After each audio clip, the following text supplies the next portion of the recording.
Alléluia. Nous rendons toute la gloire à Dieu. Nous bénissons le nom de notre Seigneur Jésus-Christ. Si vous me voyez, sachez que je suis dans la joie. Parce que ça fait longtemps, on ne s'est pas vu. Et vraiment, vous commencez à me manquer sérieusement. C'est vrai, la parole, le dicton qui nous disait ici en Côte d'Ivoire que le vrai bonheur, on ne l'apprécie que lorsqu'on l'a perdu. Voilà, je suis devenu un pasteur errant dans mon église sans mes fidèles. Et j'avoue vraiment que vous me manquez beaucoup. Soyez bénis. Ce matin, je viens juste vous rappeler certains faits. Je vous fais souvent des reproches, mais ce que je veux, c'est qu'on soit attentif à la parole de Dieu, qu'on écoute le Seigneur Jésus-Christ de Nazareth. Le Seigneur n'a pas arrêté de nous parler. Avant la fin de l'année, le Seigneur nous a interpellés, le Seigneur nous a dit d'apprendre à faire les cultes de maison. Nous avons interpellé le peuple, nous avons insisté, nous avons crié au culte ici, nous avions eu plusieurs réunions, les anciens et moi, pour mettre en place les cultes de maison. Et si on avait eu la présence d'esprit pour poser la question au Seigneur, mais pourquoi insistes-tu sur le fait que nous devons faire les cultes de maison? Dieu nous aurait tout dit. Mais nous étions préoccupés à chercher comment faire ce culte de maison qu'on n'a pas posé la question. Voilà, aujourd'hui, les événements nous expliquent que c'est pourquoi nous devons faire les cultes de maison. Alléluia. Est-ce que nous voyons venir le Seigneur? Dieu a toujours parlé, Dieu ne nous a pas abandonnés. Avant qu'on ne rentre dans cette année 2020, le Seigneur a dit que les temps sont des temps difficiles et seront des temps difficiles. Alors que tout le peuple de Dieu, le monde entier criait que 2020 était une année 20 sur 20, la grâce, la paix, tout sera en abondance. Nous, le Seigneur, nous a pris le temps de nous dire que ça sera des temps difficiles. Et il nous a interpellés à faire des onctions d'huile. Nous avons demandé à ce que les familles viennent par famille. J'espère que vous vous souvenez que chaque chef de famille devait faire l'onction de sa famille. Vous êtes venus famille par famille. J'ai oint les chefs de famille et les chefs de famille eux-mêmes individuellement ont oint leurs enfants, leurs époux et leurs épouses. Alléluia. C'est ce qui a été fait. Je crois que vous vous souvenez encore de cela. Dès les premiers moments, le Seigneur nous a donné un thème. Le premier thème que nous avons étudié dès que nous sommes rentrés dans l'année 2020, c'était dans mon attachement. De plus, dans mon attachement au Seigneur, de plus, dans mon attachement à la maison de Dieu, de plus, dans mon attachement à la parole de Dieu. C'était toutes ces choses que le Seigneur nous rappelait. Nous devions nous attacher. Ce qu'on avait à faire, c'était faire grandir notre foi en notre Seigneur, avoir confiance en notre Seigneur, donner tout à notre Seigneur, vivre par notre Seigneur. Dieu nous a rappelé toutes ces choses-là et pendant un mois entier, nous avons travaillé sur ce thème de plus dans mon attachement au Seigneur, dans mon attachement à la parole de Dieu, dans mon attachement à la maison de Dieu, je donne. Et dedans, nous avons travaillé sur la foi, nous avons travaillé sur notre manque d'engagement et nous avons pris de nouveaux engagements avec le Seigneur. Le mois qui a suivi, le thème que Dieu nous a donné nous interpellait à nous attacher à la parole de Dieu, rien qu'à la parole de Dieu. Et c'est pour cela que Dieu nous a donné le thème « Sur ta parole, je jeterai le filet ». Alléluia. Pierre qui était concerné par cette parole, Pierre qui a répondu à Jésus-Christ lorsque Jésus-Christ lui a demandé de jeter le filet, était un expert dans son domaine. Ses pères ont fait la pêche, il a appris à faire la pêche avec ses pères, lui-même il était devenu un expert, il était expérimenté. Mais dans l'expérience qu'il avait, rien ne produisait encore.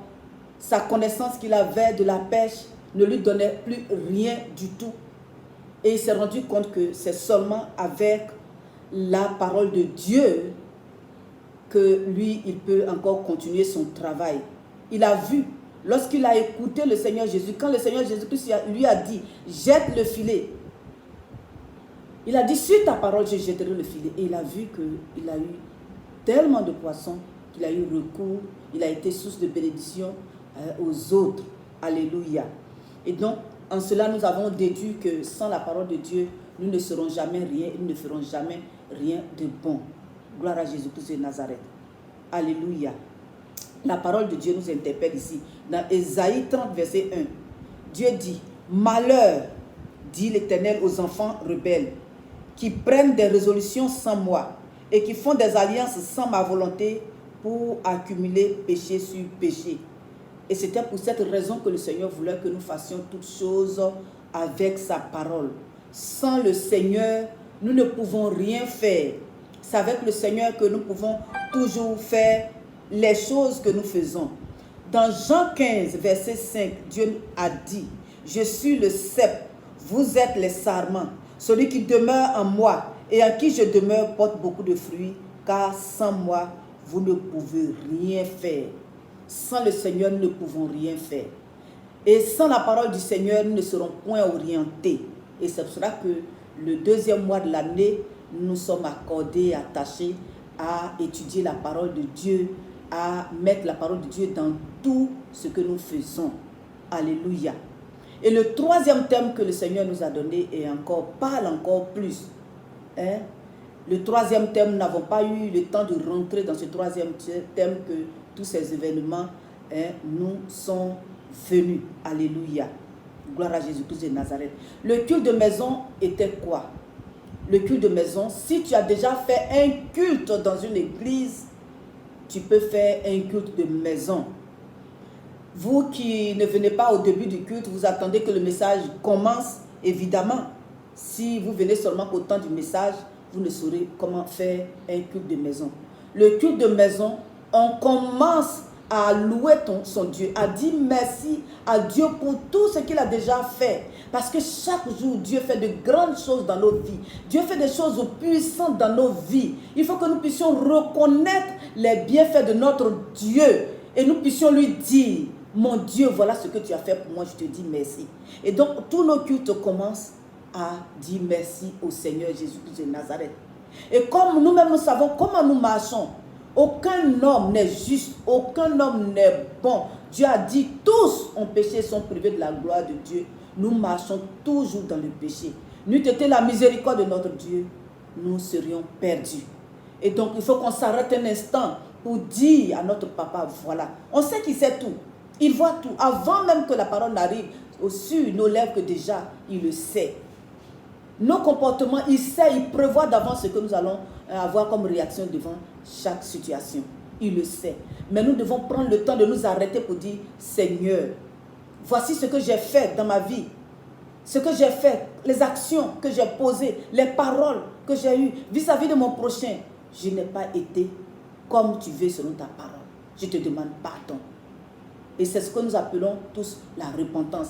Beaucoup se disent, mais c'est quel Dieu vous priez? Tous les jours vous êtes obligés de demander pardon. Tous les jours vous êtes obligés de demander pardon. Mais si tu ne demandes pas pardon à Dieu, alors que tu es dans le péché, tu es vautré dans le péché, tes actions sont mauvaises, tes paroles, tes pensées, tout est mauvais. Comment ton Dieu, tu pourras être agréable à ton Dieu?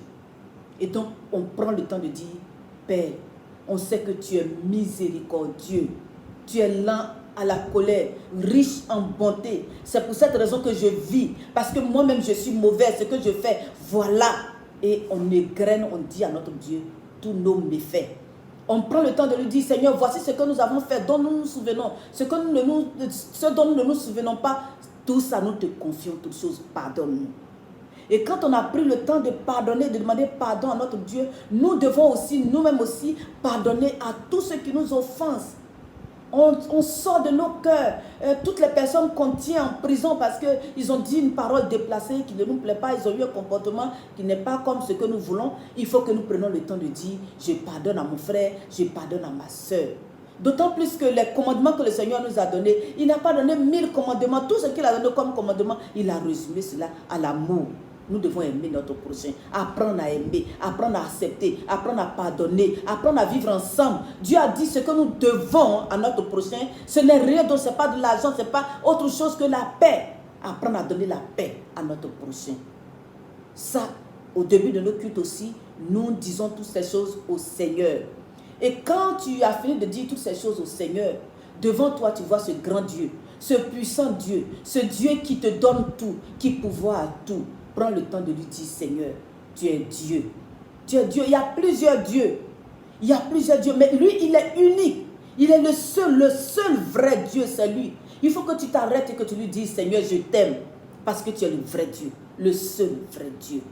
Et donc, c'est ce que nous appelons dans nos cultes l'aplanissement. Donc, dans un culte personnel, un culte de maison, on fait l'aplanissement. On dit merci au Seigneur, on se repent et puis on adore le Seigneur. Quand nous avons fini de faire toutes ces choses, on ne va pas se lever. On va aller dans la parole. Parce que Dieu va nous parler. Dieu va nous instruire. Toute écriture que Dieu donne, c'est pour nous instruire, nous enseigner, nous donner à ce que nous soyons comme il veut sur le chemin que lui a tracé pour nous. Sans lui, nous ne pouvons rien faire. Et sans sa parole, nous ne pouvons rien faire comme Pierre qui pensait que à cause de sa sagesse, de son savoir-faire, à cause de son expérience, il peut se lever et aller jeter le filet et revenir avec d'abondance de poissons. Il s'est rendu compte qu'il est limité. Nous sommes tous limités. Et c'est la parole de Dieu qui peut nous renouveler. C'est la parole de Dieu qui peut nous donner la force de continuer. C'est la parole de Dieu qui peut nous éclairer. C'est la parole de Dieu qui peut nous orienter en toutes choses. Alléluia. Et donc, dans un culte de maison, nous prenons la parole de Dieu.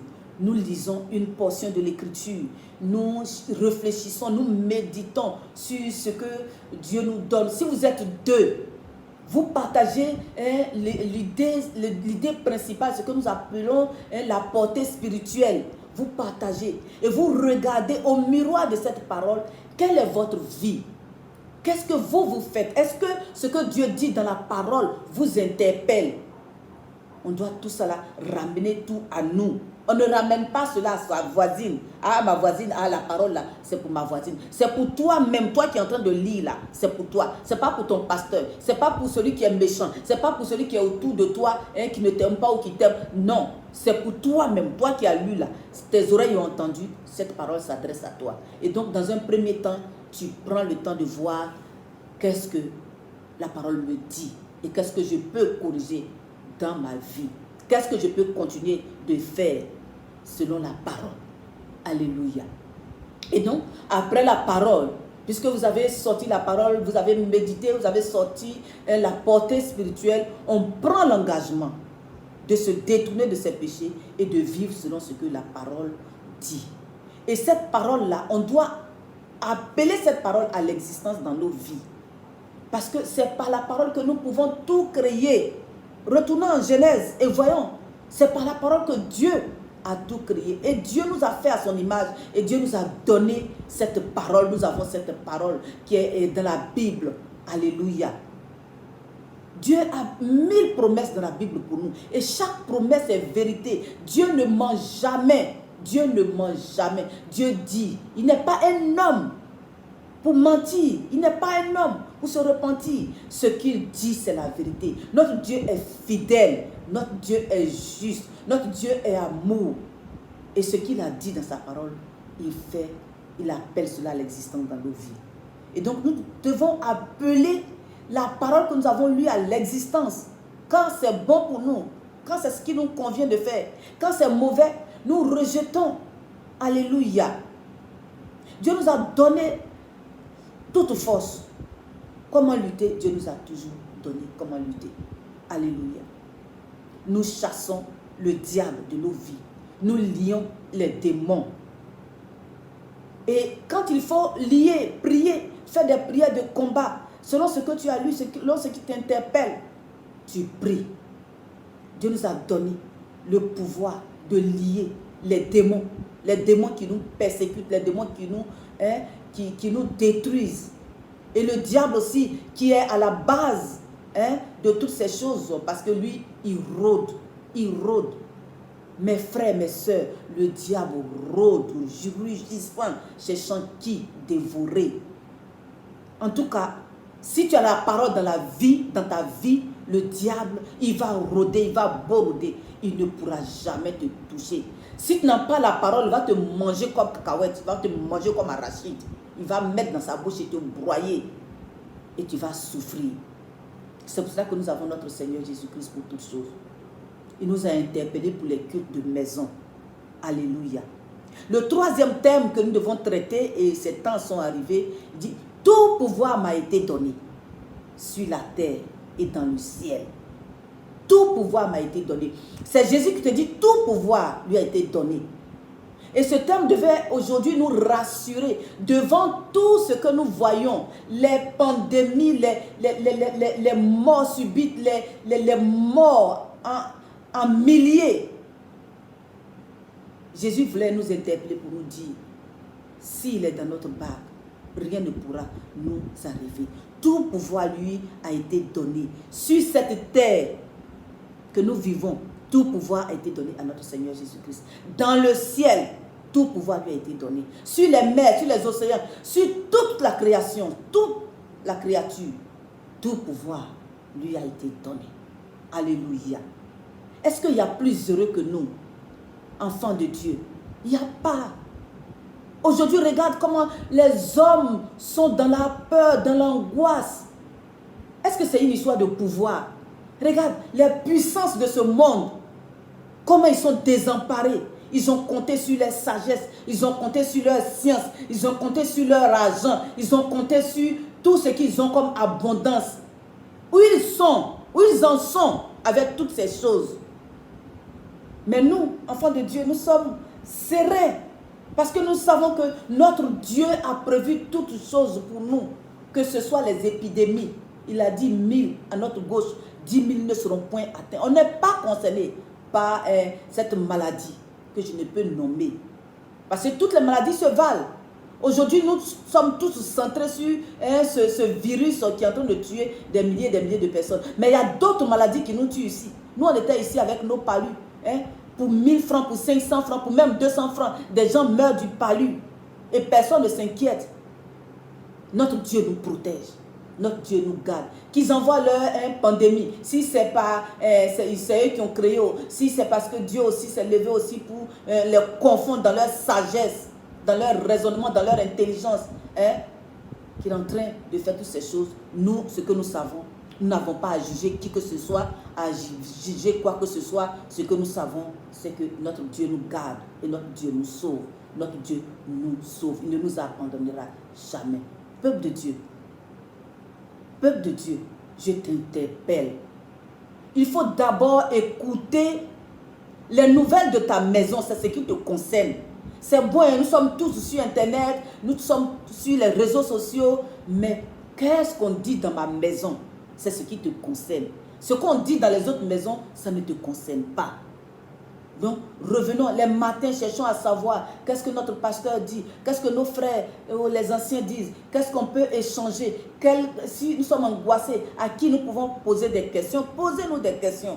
Donc, le culte de maison, ce n'est rien d'autre que le culte que nous faisons tous les jours, mais à l'échelle familiale.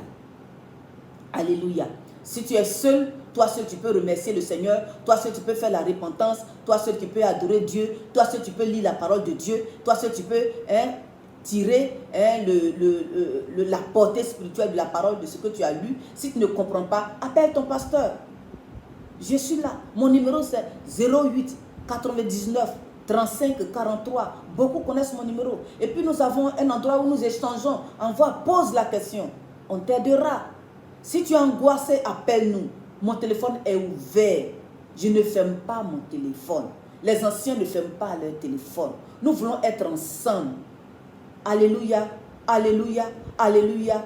Notre Dieu est vivant. Que le nom de notre Seigneur soit béni. J'enchaîne pour dire que nous sommes en ce moment dans la Pâque. Vous voyez que les choses ne se font pas de façon hasardeuse. Nous sommes aujourd'hui à la Pâque. Et c'est au moment où nous sommes dans la fête de Pâques, dans les moments de Pâques, que nous venons, nous sommes angoissés. Mais c'est la Pâque qui est notre délivrance. Voilà une raison pour laquelle nous devons rester sereins. La Pâque de l'Éternel, notre délivrance. Et donc, nous avons demandé, nous, peuple de Rehoboth, à prendre ce temps au sérieux. Et donc, à partir d'aujourd'hui, à l'instant même, nous commençons un temps de jeûne. Nous avons nos revues habituelles que nous faisons, que je vous présente ici. Ça, nous avons tiré. Ça y est, à l'église. Je ne sais pas si je n'ai pas mis à l'envers. Ça y est, à l'église. Quiconque veut s'en procurer, vous venez à l'église. Les anciens vont aller dans les maisons pour les personnes qui sont loin. Bon, on va déposer un exemplaire chez vous pour que vous puissiez suivre ce temps. Et nous avons un temps, 21 jours de jeûne et prière. 21 jours de jeûne et prière. Nous avons les passages bibliques. Nous connaissons. Il y a le canevas de prière là-dedans. Et chaque famille doit pouvoir prier selon ces canevas. Alléluia. Gloire à Jésus. Et donc aujourd'hui, nous avons commencé. Aujourd'hui, lundi 30 mars, nous avons commencé ce moment-là. Jeûne et prière. Et donc tout à l'heure, on va prier. Je vais envoyer comment il faut prier sur le réseau que nous utilisons là, en ce moment-là. Sois béni. Sois béni. Sois béni. Je t'aime tellement fort. Et tu me manques. Je suis errante dans l'église. Je viens, je prie pour tout le monde. Je crie, je fais les cultes. Et j'attends que les jours meilleurs arrivent pour qu'on puisse se retrouver. Nous puissions nous retrouver dans notre joie habituelle. Que le nom de notre Seigneur soit béni. Que le nom de notre Seigneur soit béni. Dis Amen avec moi. Que le nom de notre Seigneur soit béni. Que ta famille soit bénie. Que tu sois béni. Que la joie, la paix, la grâce et la faveur de Dieu t'accompagnent en toutes choses. Au nom puissant de Jésus-Christ de Nazareth, nous disons tous Amen, Amen